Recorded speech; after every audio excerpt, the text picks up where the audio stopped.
Going to be a long night, but in a very good way for LeBron James, who's getting the goggles ready for the champagne.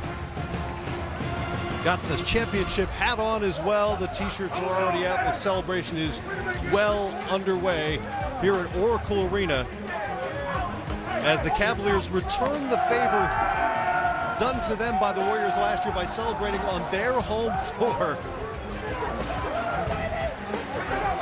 Been a long, long wait for that team, a much longer wait for the city of Cleveland as well.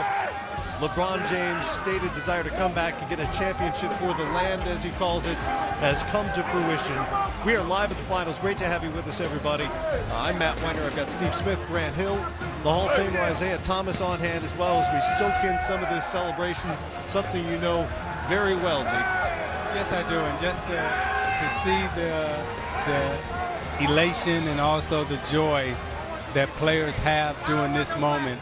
You know, I always get a little misty-eyed whenever I see these celebrations because you know exactly what's going on inside their body, the joy that they're feeling, and the enthusiasm that they're displaying. I mean, it's unbelievable to win a championship, but for the Cavs to come back from 3-1. I mean, they came out, and then to have the game we had, I take my hat off to both teams, but T. Lue, give him a lot of credit. He coached this one, and LeBron and Kyrie were spectacular down the end. I couldn't agree more, Steve. Just to understand what this team has gone through and all the scrutiny, all the negativity, all the stories, all the people talking about what they couldn't do. And they figured it out themselves this year. They had a great journey, and they had some adversity here in the finals, Isaiah. But I'll tell you what, their stars, Kyrie Irving, LeBron James, Tyronn Lue, the entire team believed, and here they are now champions, bringing that championship and getting rid of that curse that's been in Cleveland. In rally mode. You know, guys, I grew up here about 10 minutes east.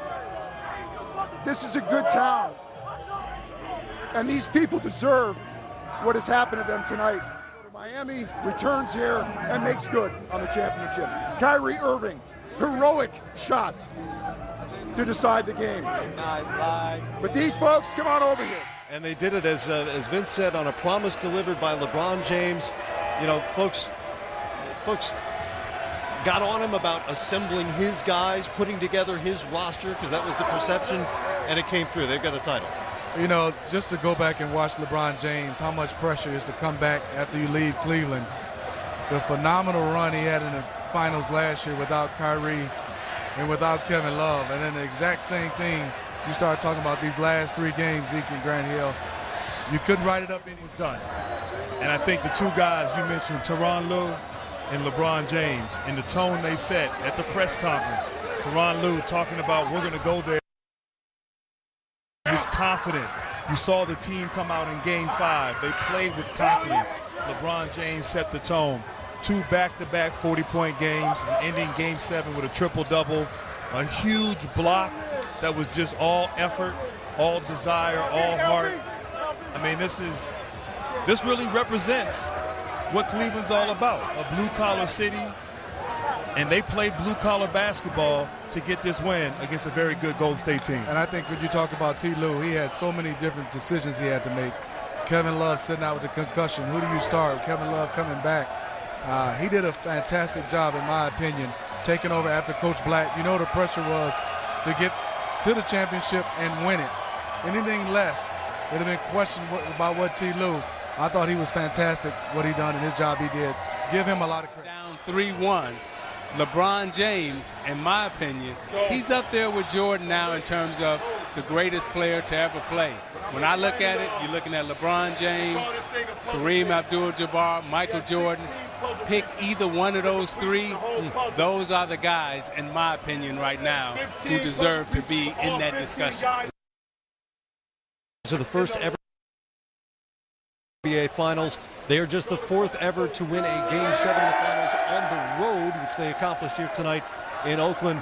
And James recorded the 3rd ever triple-double in a game for him. And I think that was what they probably were saying about LeBron James tonight and also in this series. Steve Kerr probably was telling Iguodala and everyone else, hey, just do the best you can because there's really no stopping this guy when he's clicking on all cylinders. Floor played the game. How much responsibility does he have? I mean, there's so much on his shoulders, and we can see it watching him, but you guys were out there. Well, so much, like you said, on the basketball court, to rebound, to defend. He has to win. The expectation for LeBron James so high in this world, in this era, the social media world. I don't know if there's ever been a player that's been under the microscope and been picked at and really maybe not appreciated overall for his greatness. And the way he handles it, the way from the time he came into the NBA with all these expectations at 18 years of age and just understanding his responsibility being great and how he's going about. Yes, we understand the indecision and the aftermath of that, but I'll tell you what, he has more than redeemed himself, and he will forever be beloved in Northeast three-pointer. Your stars stepping up when you need it, and they did, and Golden State stars didn't, and that was really the difference. This was such a different game than the previous 6, and if you've been following the series, you know by now that it's the first time we'd ever had 6 games decided by double-digit margins. This was tense. This was taut. This was one bucket the final 4:39 of the game, Zeke, so execution kind of meant everything. Yeah, it did, and I said before the game, Matt, I thought we would have a nail-biter at the end and Cleveland would prevail. And the reason why I thought that is because while we're watching this, you know, we was having a very difficult time putting in perspective the 73-win season in terms of Golden State and how good a basketball player they were playing. But then I think while watching this, we also saw that pressure makes diamonds. In the post-game locker room. Oh! Is that Mo Williams getting it done there, pouring the champagne? Yeah, the curls are gone now, girl. No more curls. Yeah, give her some goggles. That stuff burns. Oh, that's the Rook. Oh, is that Jordan? Yeah, that was Jordan there getting her good. Oh, my goodness.